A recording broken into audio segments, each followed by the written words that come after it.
Company আসছে হচ্ছে সম্ভবত 2 থেকে 3 মাস ওরা মার্কেটিং করছে। তার ভিতরে প্রথম পর্যায়ে আমরা প্রোডাক্ট নিইনি, কারণ আমাদের থাকে যে আসলে ডাক্তার প্রেসক্রিপশন করুক, যদি করে তাহলে আমরা প্রোডাক্ট নিব। এরপরে ডাক্তাররাও অনেক সময় বলে দেন যে আপনার প্রোডাক্টগুলো লাস্ট ফার্মাতে দেন, তাহলে আমরা বলতে পারি যে ওইখানে গেলে আপনারা পাবেন, কারণ সব জায়গায় সব দোকানে তারা ঘুরে বেড়াবে। তো সেই ক্ষেত্রে আমরা প্রোডাক্ট এইভাবেই আর কি পারচেস করি, এবং এই প্রোডাক্ট আপনার সম্ভবত 2 থেকে 3 মাসের ভিতরে আর কি কমপ্লেন আসলে তখন আমরা টোটালি আর কি বন্ধ করে দিই। কিন্তু আমাদের কাছে এখন এই মুহূর্তে প্রপার ওই হিস্ট্রিটা নেই যে আসলে কত পিস আমরা বিক্রি করছি। হ্যাঁ, ড্রাইভারের বিষয়টা যদি বলেন, আপনারা যে সিস্টেমে বলতেছেন, তো সেই সিস্টেমে গেলে আমরা ড্রাইভার থেকে মানে মুক্ত না। যখন কাস্টমার কমপ্লেন করছে এবং ভোক্তাতে প্রোডাক্টের ব্যাপারে সমস্যা গিয়েছে, আমরা সাথে সাথে আমাদের আউটলেটগুলো থেকে প্রোডাক্ট উইথড্র করে নিয়েছি। আমাদের সফটওয়্যার থেকে প্রোডাক্টগুলো রিমুভ করা হয়েছে। আমরা আর একটা কাস্টমারের কাছে এই প্রোডাক্ট আমরা ওদের শুধু এই প্রোডাক্ট না, ওদের কোম্পানির কোনো প্রোডাক্টই আমরা রাখিনি।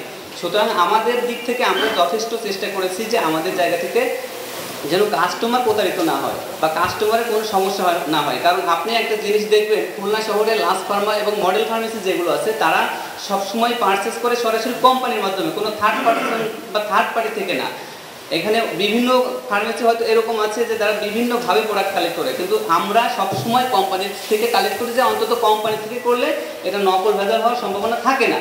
এখন কোম্পানি যদি কোম্পানির ব্যানারে যারা ডিস্ট্রিবিউটর বা যারা সরবরাহকারী, তারা যদি তাদের ব্যানারে প্রোডাক্ট বিক্রি করে, তো সেটা চিহ্নিত করা আমাদের জন্য আসলে খুবই কষ্টসাধ্য বিষয়।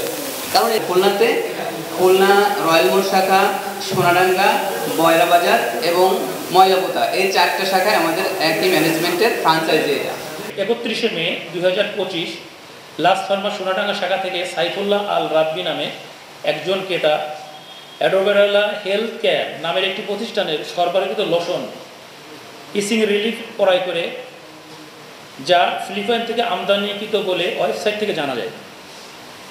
পরবর্তীতে প্যাকেজ খুলে লোশনটির সঠিক প্রতীয়মান না হলে তিনি ভোক্তা অধিকার সংরক্ষণ বরাবর একটি অভিযোগ দায়ের করেন। এই ভোক্তা অধিকার সংরক্ষণ অধিদপ্তর কর্মকর্তারা উপস্থিত হয়ে অ্যাডোভেরালা হেলথ কেয়ারকে নকল লোশন সরবরাহের অপরাধে 5 লাখ টাকা জরিমানা করেন।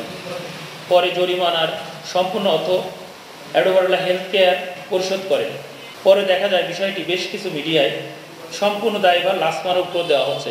এই ঘটনাটা স্বনামধন্য একটা প্রতিষ্ঠানের জন্য মারাত্মক রকম ক্ষতিকর। লাস্ট ফার্মা কর্তৃপক্ষ এর নিন্দা জানাচ্ছে। লাস্ট ফার্মা তেমন একটি প্রতিষ্ঠান, নামে নাই গুণে পরিচয়, এমন নীতিতে ব্যবসাটি পরিচালিত হচ্ছে।